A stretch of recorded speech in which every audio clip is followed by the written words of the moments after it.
তো বন্ধুরা, আজকে তোমাকে বলবো যে আমাদের মন কী করে আমরা নিয়ন্ত্রণ করতে পারবো। দেখো, মন নিয়ন্ত্রণ করাটা কিন্তু অনেক কঠিন ব্যাপার।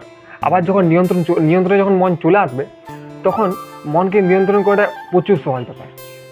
মানে আমি এটা বলতে চাই যে মনকে আমাদের নিয়ন্ত্রণে রাখতে হবে। আমাদের নিয়ন্ত্রণে মানে কি বলছি, আমাদের নিয়ন্ত্রণে রাখলে মন তবেই আমাদের নিয়ন্ত্রণে থাকবে। না হলে মনকে যদি আমরা যদি মনকে যদি নিয়ন্ত্রণ না করতে পারি, তাহলে মন যেদিকে সেদিকে ঘুরতে থাকবে এবং যাবতীয় জিনিস খারাপ থেকে মানে যেটাই হোক তোমার মনে এসে করতে হবে। এবার তোমাকে মানে মনে ধাক্কা দিবে খারাপ ভাবনাগুলো, খারাপ চিন্তাগুলো, এবং সেগুলো তোমাকে খেলা দিয়ে উঠবে। তুমি সেগুলো বলতে থাকবে, তুমি মনের ইচ্ছাই কাজ করতে থাকবে। তো মনকে আমরা কী করে নিয়ন্ত্রণে আসবে?